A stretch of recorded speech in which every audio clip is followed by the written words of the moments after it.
Hello everyone, welcome to CPC academy. तो CPC academy में आपका स्वागत है। हमने दिल्ली पुलिस कांस्टेबल का जीएस का हमने एक बैच लॉन्च कर रखा है और उसकी हमने अभी तक 5 क्लास कर ली थी। ये हमारी जो क्लास होगी वो 6 नंबर की क्लास होगी और अभी हम किसको कवर कर रहे हैं? हिस्ट्री को। और हिस्ट्री को 15 क्लासों तक हम कवर करेंगे। उसके बाद हम पॉलिटी करेंगे, ज्योग्राफी करेंगे, इकोनॉमिक्स करेंगे। मतलब कंप्लीट आपको जीएस का हम एक कोर्स, क्रैश कोर्स करके दे रहे हैं।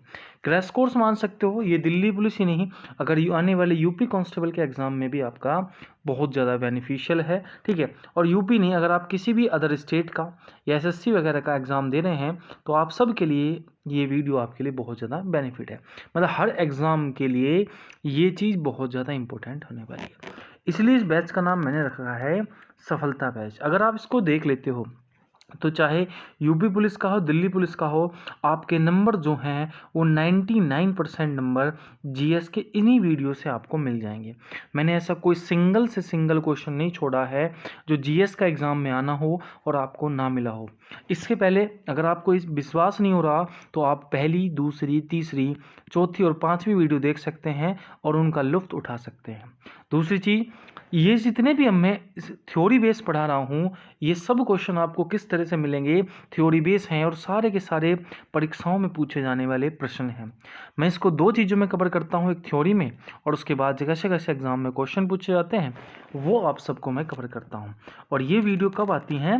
रोज़ शाम आपको 7 बजे ये वीडियो आपको मिल जाती है। तो बिना टाइम वेस्ट किए मैं सीधा आपके टॉपिक पर चलूँगा।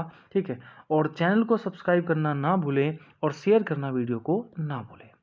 तो आज हम पढ़ने वाले थे महाजनपद काल, या हम जो पढ़ रहे थे वो महाजनपद काल पढ़ रहे थे।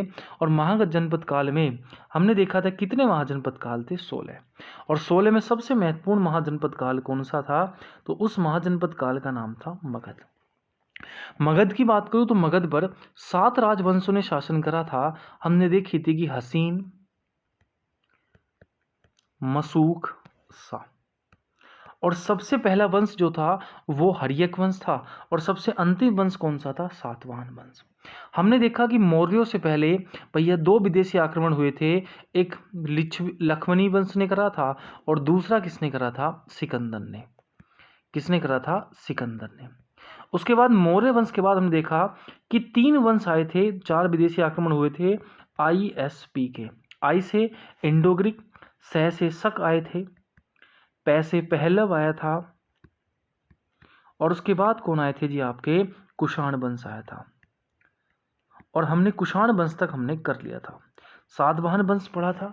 अब सातवाहन वंश के बाद अब हम पढ़ने वाले हैं जी गुप्त वंश, गुप्त वंश की डायनेस्टी या गुप्त वंश। गुप्त वंश, और यहाँ से एक नई प्रथा चालू होगी गुप्त वंश से, क्योंकि हमने सातवाहन वंश में पढ़ा कि सातवाहन वंश का समाज जो था वो मात्र सतात्मक आपका उनका समाज था। मतलब वहाँ माता को प्राथमिकता दी जाती थी। और सातवाहन वंश में जो सातवाहन वंश वाले लोग थे उन्होंने क्या कर दिया, अब पैसे नहीं देंगे, सैलरी नहीं देंगे वर्करों को राजा, अब वो क्या देगा? जमीन दान में आपका दी जाया करेगी। क्या दी जाया करेगी? जमीन दान में दिया करेगा। और जिसके पास ज़्यादा जमीन होया करेगी वो कहलाया करेगा सामंत। ठीक है, मतलब इससे पहले हम देखेंगे चाहे हर्यक वंश हो, शिशुनाग वंश हो, नंद वंश हो, मतलब हर किसी के सेनापति ने राजा को मारा है और खुद आपका क्या बन गया जी? सेनापति। लेकिन सातवाहन वंश के बाद राजा जो बनेगा या दूसरी डायनेस्टी स्टार्ट होगी वो कोई सामंत बनेगा। सामंत कैसा होगा? यहाँ राजा जो होगा वो जमीनें क्या देगा? लोगों को दान में देगा। और जिसके पास ज़्यादा जमीन आएगी वो क्या होगा? सामंत कहलाएगा। और राजा की देखो, राजा के पास सीमित जमीन थी। अगर उसके पास 100 एकड़ जमीन थी तो धीरे धीरे कम होती चली जा रही होगी, मतलब राजा की शक्ति यहाँ पर घटेगी।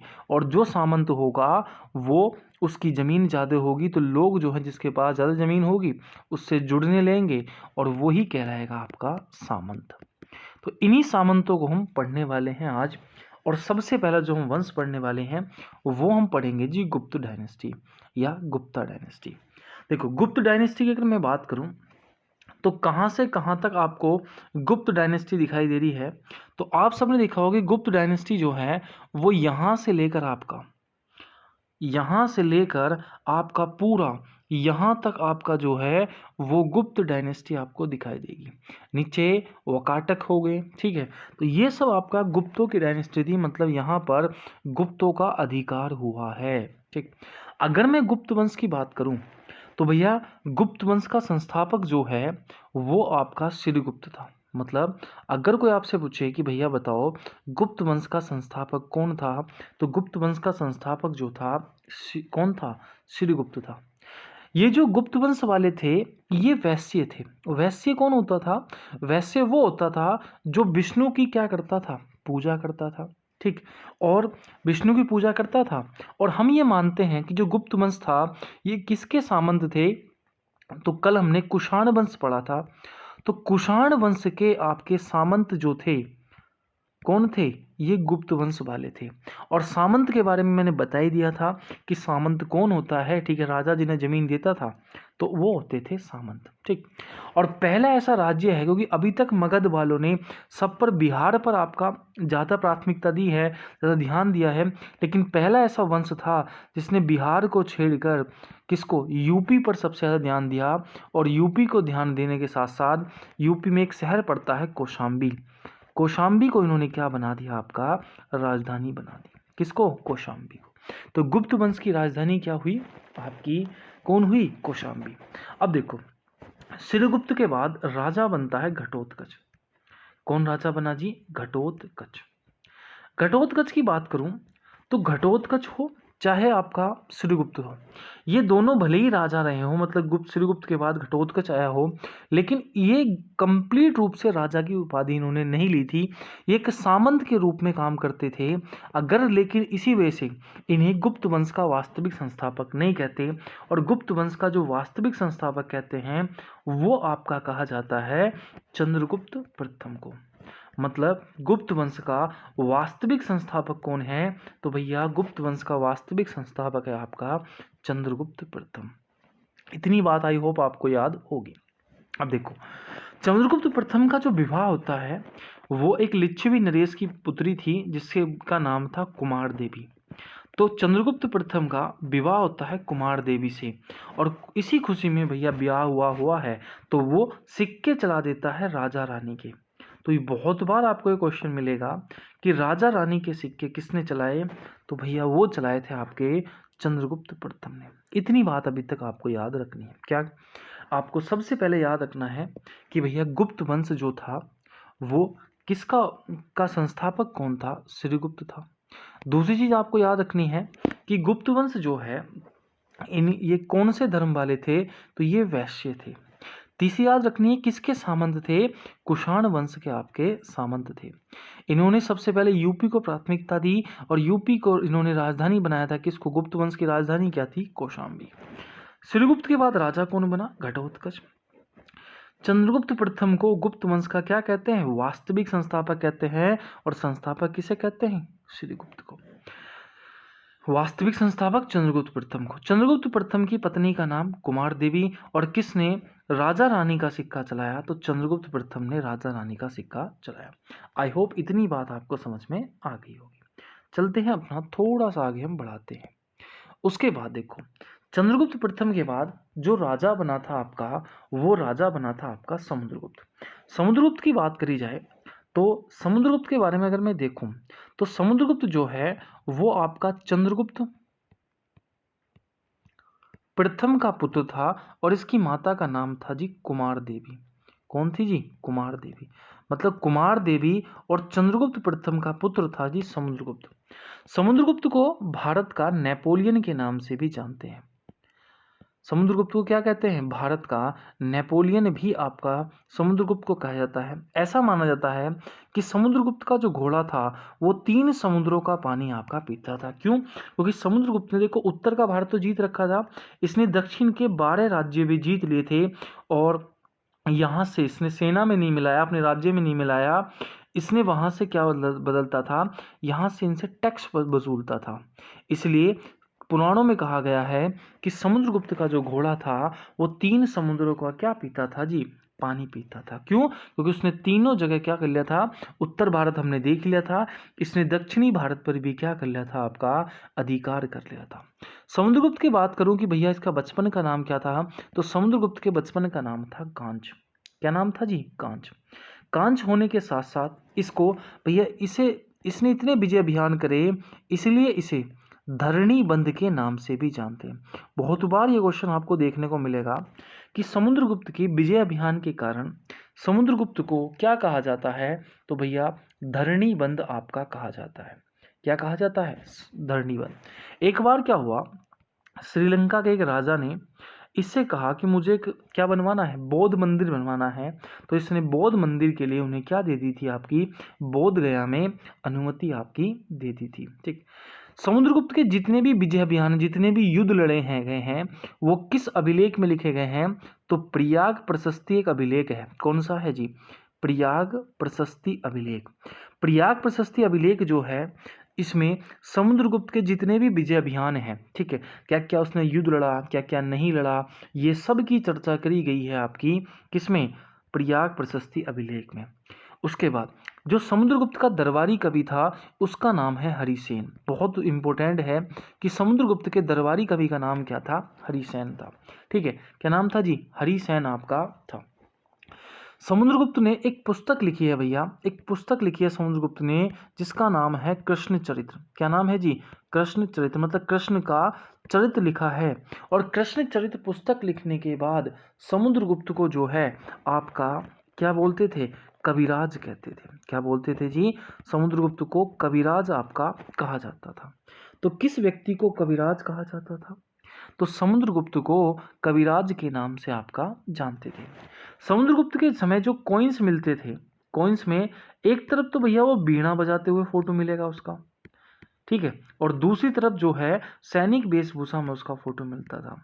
मतलब एक तरफ सैनिक वेशभूषा में फोटो मिलेगा, दूसरी तरफ क्या मिलेगा जी? बीणा बजाते हुए आपका फोटो मिलेगा।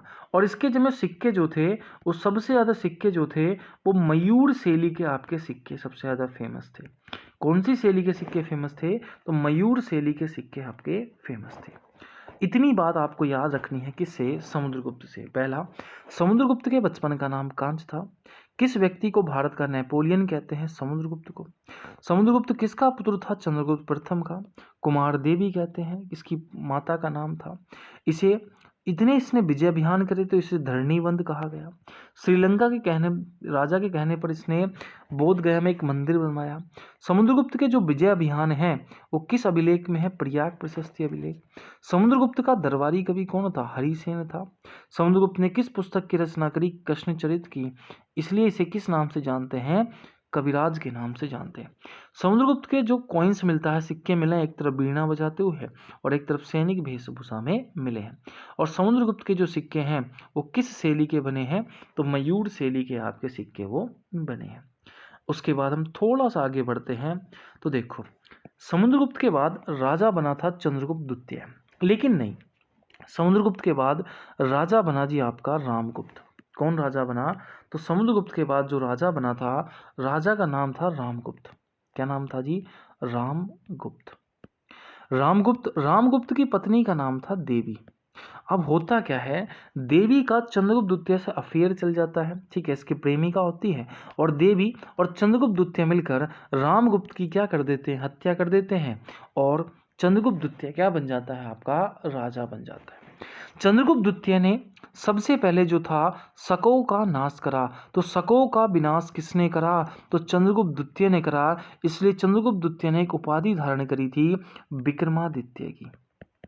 विक्रमादित्य की मतलब शकों का अंत करने के बाद इसने कौन सी उपाधि धारण करी थी? विक्रमादित्य की। विक्रमादित्य का अर्थ होता है सूरवीर, और इतिहास में ऐसे 14 राजा हुए हैं जिन्होंने सूरवीर की आपकी उपाधि धारण करी थी। अब देखो, चंद्रगुप्त द्वितीय ने एक सिक्का चलाया था चांदी का। चंद्रगुप्त द्वितीय जो था वो अपने लिए सबसे ज़्यादा जो फेमस था वो न्याय करने के लिए बड़ा फेमस था। और इसने अपना जो न्याय का सिंहासन था वो पत्थर का बना रखा था। मतलब किस चंद्रगुप्त द्वितीय का जो न्याय का सिंहासन था वो किसका बना था जी? पत्थर का बना था। और सबसे ज़्यादा जो हिंदू धर्म का विस्तार हुआ है वो किसके समय हुआ है? तो चंद्रगुप्त द्वितीय के दरबार में हुआ है। चंद्रगुप्त द्वितीय के दरबार में भैया 9 विद्वान रहते थे, जिन्हें क्या कहते थे? 9 विद्वान रहते थे जिन्हें नवरत्न के नाम से भी जानते हैं। और उन नवरत्नों में सबसे ज़्यादा इम्पोर्टेंट अगर बात करूं तो भैया कालिदास जो था वो चंद्रगुप्त द्वितीय के दरबार में रहते थे। कालिदास। उसके बाद करूं तो अमरदास भी किसके दरबार में थे? भैया चंद्रगुप्त द्वितीय के दरबार में। उसके बाद अगर मैं बात करूं वाहर मिहिर, तो वाहर मिहिर भी जो हैं वो किसके दरबार में थे? चंद्रगुप्त द्वितीय के। और एक व्यक्ति था धनवंतरी, जो उसका चिकित्सक था। तो धनवंतरी भी क्या था? वो किसके दरबार में आता था? चंद्रगुप्त द्वितीय के। और धनवंतरी कौन था जी? डॉक्टर था, चिकित्सक था। एक बार चंद्रगुप्त द्वितीय से मिलने जो था आपका एक व्यक्ति आया था जिसका नाम था फायान। तो बहुत बार आपको एग्जाम में मिलेगा कि फायान जो था वो किससे मिलने आया था या किसके दरबार में आया था? तो चंद्रगुप्त द्वितीय से मिलने आया था फायान। फायान देखो चीन का यात्री था और इसकी पुस्तक थी फो यू की। तो फोयू की पुस्तक किसकी थी? तो ये पुस्तक थी आपकी फायान की। और ये किससे मिलने आया था? चंद्रगुप्त द्वितीय के। अब देखो चंद्रगुप्त द्वितीय के बाद अगला राजा बना था कुमारगुप्त। कौन सा राजा बना? कुमारगुप्त देखो राजा बना। कुमारगुप्त की बात करूं तो ठीक ठाक राजा था, कोई खास उसने काम नहीं करा, लेकिन ये बौद्ध धर्म से ज़्यादा प्रभावित था। और बौद्ध धर्म की एक शाखा थी महायान। महायान। हमने देखा था कि कनिष्क ने जब बौद्ध धर्म की चौथी बैठक कराई थी तो बौद्ध धर्म जो था वो 2 संप्रदायों में आपका टूट गया था। उसकी एक शाखा थी महायान, जिसको मानता कौन था? कुमारगुप्त। और कुमारगुप्त ने ही महायान शाखा के लिए एक विश्वविद्यालय बना दिया, एक विश्वविद्यालय का निर्माण कर दिया, नालंदा विश्वविद्यालय। नालंदा विश्वविद्यालय का निर्माण किसने करा? तो भैया कुमारगुप्त ने आपका नालंदा विश्वविद्यालय का निर्माण आपका करा। नालंदा विश्वविद्यालय जो है विश्व का हॉस्टल सुविधा देने वाला पहला विश्वविद्यालय है। और ये नालंदा विश्वविद्यालय कहाँ पड़ता है जी? अब जो है पाकिस्तान में पड़ता है, पाकिस्तान का रावलपिंडी। और अभी हम देखेंगे, जब हम देखेंगे बख्तियार खिलजी, ठीक है, जो गोरी का था, तो 1198 में बख्तियार खिलजी जो होगा वो नालंदा विश्वविद्यालय को क्या कर देगा? समाप्त कर देगा। ठीक। उसके बाद अब हम थोड़ा सा आगे हम बढ़े तो अब ने थोड़े थोड़े इंपॉर्टेंट हम पॉइंट देखेंगे। तो बस इतना आपको याद रखना है। और एक चीज़ और याद रखनी है कि कुमारगुप्त के बाद जो राजा बना था वो स्कंदगुप्त बना था। कौन बना था? स्कंदगुप्त बना था। और स्कंदगुप्त के बाद या गुप्त वंश का ये बात करें कि भैया गुप्तों पर एक समुद्रगुप्त जो था या स्कंदगुप्त जब राजा बना तो उसने एक झील का निर्माण करा था। ठीक है। और उस झील का निर्माण था सुदर्शन झील। क्या नाम था जी? सुदर्शन झील। वैसे सुदर्शन झील का निर्माण चंद्रगुप्त मौर्य ने करा है, लेकिन इसको ठीक कराने का काम किसने करा था? स्कंदगुप्त ने। और बस इतना एक और याद रख लेना है कि भैया गुप्त वंश का अंतिम जो शासक था वो विष्णुगुप्त था। कौन था जी? विष्णुगुप्त। गुप्त वंश का अंतिम शासक कौन था? विष्णुगुप्त। गुप्त वंश का समाप्त होने का कारण क्या है? भैया हुंडों का आक्रमण था। अफगानिस्तान से हुंड आए थे, उनका आक्रमण था। अब कुछ इंपॉर्टेंट पॉइंट आपको देखने हैं किससे? गुप्त वंश से आपको याद रखना है। पहला, गुप्त वंश की भाषा कैसी थी? तो भैया गुप्त वंश की जो भाषा थी वो संस्कृत भाषा थी। कैसी भाषा थी जी? संस्कृत। गुप्त वंश की राजधानी क्या थी? तो कौशाम्बी राजधानी थी गुप्त वंश की। गुप्त वंश के समय सबसे ज़्यादा गणित और ज्योतिष का जो था सबसे ज़्यादा डेवलपमेंट आपका हुआ है। ठीक। और गुप्त वंश में अजंता की गुफाएं मिली हैं, ये महाराष्ट्र में स्थित हैं। और महाराष्ट्र में गुफाओं की संख्या कितनी है? 29। मतलब अजंता की गुफाएं कहाँ पर स्थित है? महाराष्ट्र में। और ये जो गुफाएं हैं ये किस वंश से रिलेट करती हैं? गुप्त वंश से। और ये भी पूछा गया है कि अजंता की गुफाएं जो हैं वो किस धर्म से हैं? तो जैन धर्म से। दूसरा बौद्ध धर्म से। तीसरा हिंदू धर्म। तीनों धर्मों से रिलेट करती हैं आपकी अजंता की गुफाएं।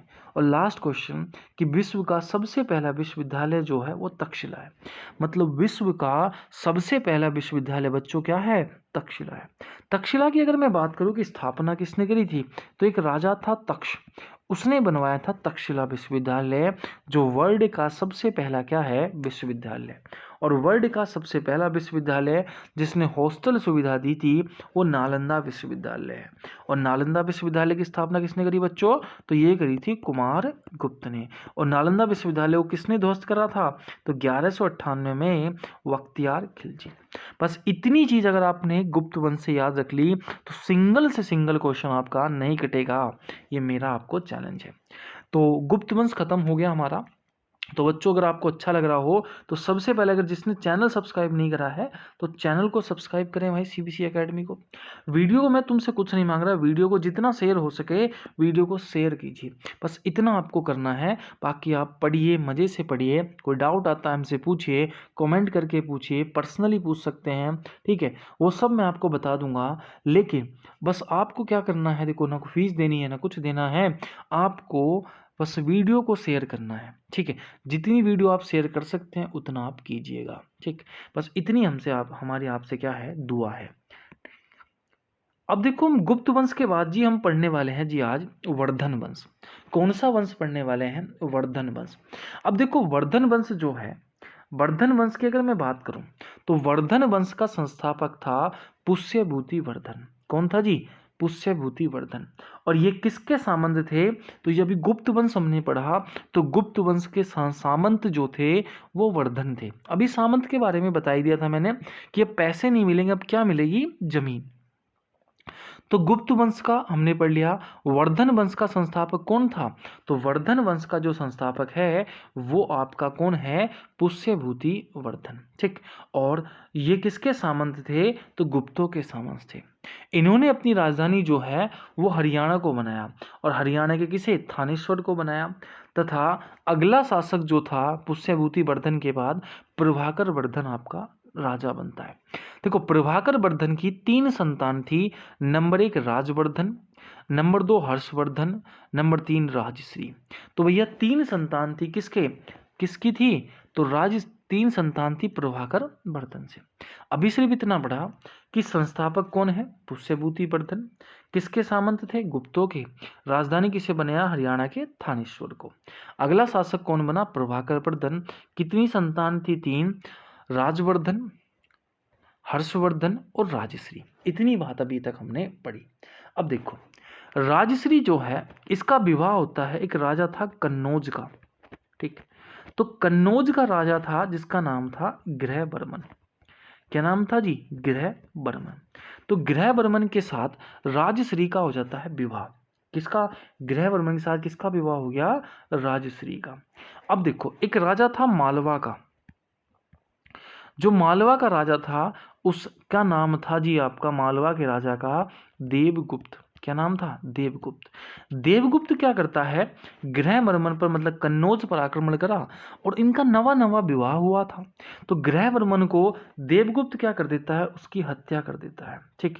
किसकी? गृहवर्मन की। और वो कोशिश तो राजश्री को मारने भी करता है, लेकिन राजश्री जो है वो आपका भाग जाती है जंगल में उससे जान बचाकर। अब भैया जब इस बात का पता राजवर्धन को पता चला तो राजवर्धन ने आकर किसकी हत्या कर दी? देवगुप्त की। देवगुप्त की हत्या करने के बाद वापस जा रहा था, तभी गोंड का एक शासक था, गोंड का, ठीक है, जिसका नाम था शशांक। गोंड कहाँ पड़ता था? तो गोंड वंश पड़ता था जी आपका बंगाल में। तो गोंड वंश का एक शासक था शशांक। शशांक ने किसकी हत्या कर दी? राजवर्धन की हत्या आपकी कर दी। और राजवर्धन की हत्या करने के बाद जब ये सारी बातें किसको पता चली? भैया ये सब बातें जो हैं पता चली जी हर्षवर्धन को। तो हर्षवर्धन भागा भागा आया, सबसे पहले उसने क्या कर दिया? शशांकी को मार दिया। शशांक को मार दिया। मारने के बाद अब भैया उसके पास 2 चैलेंज थे। एक तो साम्राज्य संभालना था, साम्राज्य संभालने के बाद दूसरा काम उसे करना था अपनी बहन का पता आपका लगाना था। अब देखो थोड़ा सा आगे हम बढ़े तो यहाँ तक हमने पढ़ लिया था कि भैया मालवा के शासक ने देवगुप्त ने हुई वाली हो गई थी, ठीक। अब देखो शशांक ने मार दिया। अब देखो हर्षवर्धन के पास 2 चीज थी भैया, एक तो साम्राज्य राज्य संभालना है। दूसरा, अपनी बहन का पता उसे लगाना था। किसको? हर्षवर्धन को। तो हर्षवर्धन के सामने जब दो चुनौती आई तो हर्षवर्धन को एक भिक्षुक मिला, जिस भिक्षुक का नाम था जी आपका, क्या नाम था? दिवाकर। मतलब हर्षवर्धन को एक व्यक्ति मिला जिसका नाम था दिवाकर। अब दिवाकर जो है, दिवाकर की मदद से सबसे पहले तो इसने पता लगाया अपनी बहन का कि मेरी बहन कहाँ है। बहन को ढूंढने के बाद फिर ये राजा बन गया। लेकिन इसने कभी भी अपने आप को राजा नहीं माना, ये अपनी बहन का मानता था सेनापति। सेनापति आपका मानता था। और सबसे पहले इसने एक काम करा, राजधानी को थानेश्वर से कहाँ ले गया? अपनी बहन के पास ले गया, कन्नौज। कहाँ ले गया जी? थानेश्वर से कन्नौज इसने क्या कर दी? राजधानी शिफ्ट कर दी। किसने? हर्षवर्धन ने। हर्षवर्धन ने कहाँ राजधानी स्थापित करी? तो किसने कहाँ करी थी इसने? भैया थानेश्वर से कन्नौज। ये एग्जाम में बहुत बार आपको देखने को मिलेगा कि किस राजा ने अपनी राजधानी थानेश्वर से कन्नौज शिफ्ट करी है। तो आंसर दोगे हर्षवर्धन। अब देखो, हर्षवर्धन की बात करूं तो हर्षवर्धन भैया लिटरेचर प्रेमी था। मतलब हर्षवर्धन जो था वो साहित्य प्रेमी था। कौन था जी? साहित्य प्रेमी। और साहित्य प्रेमी होने के साथ साथ इतने 3 पुस्तकें आपकी लिखी हैं। सबसे पहले इसकी जो पुस्तक है वो नागानंद है। क्या नाम है जी? नागानंद। किसकी है? हर्षवर्धन की। फिर इसने दूसरी पुस्तक लिखी थी रत्नावली। कौन सी पुस्तक है? रत्नावली। और तीसरी पुस्तक जो है हर्षवर्धन की वो है प्रियदसी का। क्या नाम है जी? प्रियदसी का। तो इसकी 3 पुस्तक है, नागानंद, रत्नावली, प्रियदसी का। किसकी पुस्तक है? हर्षवर्धन की। ठीक है, ये बहुत बार पूछा गया कि किसकी किसकी पुस्तक है, कि नागानंद, रत्नावली और प्रियदसी का किसकी है? हर्षवर्धन की। हर्षवर्धन का एक दरबारी कवि था। ठीक है, दरबारी कवि का नाम जो है वो था वाण भट्ट। क्या नाम था जी? वाण भट्ट। हर्षवर्धन के दरबारी कवि का नाम था बाण भट्ट। और बाण भट्ट ने 2 पुस्तक लिखी हैं। एक पुस्तक का नाम है कादंबरी। क्या नाम है जी? कादंबरी।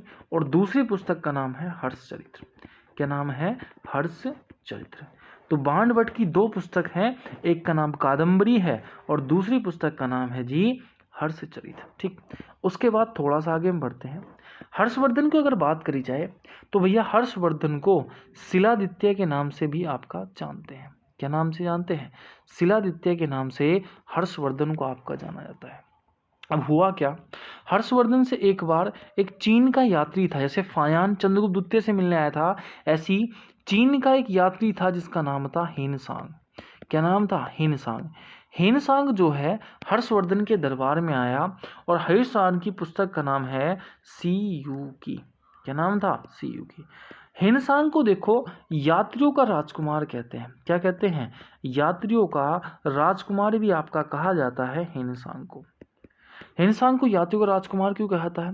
क्योंकि एक नालंदा विश्वविद्यालय है, नालंदा विश्वविद्यालय में इसने पढ़ा भी है और वहां पर इसने नालंदा विश्वविद्यालय में आपका पढ़ाया भी है। किसने? हेनसांग। तो हेनसांग किसके दरबार में आया था? आपका आया था हर्षवर्धन का। हर्षवर्धन जो था हेनसांग की विद्वानता से बड़ा ही बहुत ज़्यादा मतलब फेमस था, पसंद करता था हर्षवर्धन। किसको? हेनसांग को। किसको? हेनसांग को। अब हेनसांग ने देखो, अगर मैं हर्षवर्धन की बात करूं तो हर्षवर्धन की अगर बात करी जाए तो पूरा उत्तर भारत जो है यहाँ से लेकर आपका, ठीक है, ये जो पूरा उत्तर भारत था, ये पूरे के पूरे उत्तर भारत पर किसका अधिकार था? तो पूरे के पूरे उत्तर भारत पर जो था वो हर्षवर्धन का अधिकार था। हर्षवर्धन ने एक बार सोचा कि क्यों ना मैं दक्षिणी भारत पर भी क्या करूं? हमला करूं। तो इसने दक्षिणी भारत पर आपका हमला कर दिया। और दक्षिणी भारत पर इसने जब हमला करा तो नर्मदा नदी के तट पर, कौन सी नदी थी? नर्मदा नदी के तट पर एक चालुक्य वंश का शासक था। चालुक्य वंश का शासक था जिसका नाम था पुलिकेशिन द्वितीय। क्या नाम था जी? पुलिकेशिन द्वितीय। पुलिकेशिन द्वितीय से हर्षवर्धन हमला करता है, जिसमें पुलिकेशिन द्वितीय जो है हर्षवर्धन को आपका हरा देता है। हराने के बाद हर्षवर्धन वापस लौट गया और कुछ समय बाद जो है हर्षवर्धन की आपकी मृत्यु हो गई। मृत्यु होने के बाद जितने भी देखो इतिहासकार वगैरह हैं, उन्होंने सब ने एक बात कही है कि उत्तर भारत की जो राजनीति थी वो शून्य हो गई। उसके पीछे रीज़न ये था कि हर्षवर्धन के कोई भी संतान नहीं थी, मतलब कोई भी आगे राजा नहीं बना। अब भैया जब राजा ही मर गया तो जो पूरा उत्तर का भारत का हिस्सा था ये वाला, ये सब कैसा हो गया? तो ये सब हो गया जी आपका कैसा? ये सब हो गया जी बिना राजा के। और जब बिना राजा के हो गया तो यहाँ पर जितनी भी सब कुछ था वो सब क्या हो गया जी आपका खत्म हो गया। ठीक है, और इसी वक्त अब हम जो पढ़ने वाले हैं वो हम कल अगली क्लास में जो हम पढ़ेंगे वो हम पढ़ेंगे जी दक्षिणी भारत, ये वाला हिस्सा, यहाँ के राजाओं के बारे में हम पढ़ेंगे। तो आपको वीडियो कैसी लगी सबसे पहले हमें कमेंट बॉक्स में बताना है। और अगर आपने अभी तक हमारा चैनल CPC एकेडमी सब्सक्राइब नहीं किया है तो प्लीज़ हमारे चैनल को सब्सक्राइब कीजिएगा और बेल आइकन का बटन ज़रूर दबाना है। और नोट्स आपको ज़रूर बनाने हैं, मैं PDF नहीं दे रहा हूँ। आपको सिर्फ क्या करना है, पेन और नोटबुक लिखने हैं। एक बार अगर आपने वीडियो देख ली, एक बार अपने नोट्स रिविज़न कर लिए तो एक भी क्वेश्चन आपका नहीं बचेगा। ये मेरा चैलेंज है। आपको अच्छा कंटेंट लग रहा होगा, आप चाहे बुक देख लेंगे, मैं कहानी के थ्रू आपको समझाने की कोशिश कर रहा हूँ। ठीक है, तो आपको इतनी चीज़ें तो आपको याद रखनी ही पड़ेंगी। तो मिलते हैं नेक्स्ट वीडियो में, तब तक के लिए जय हिंद जय भारत।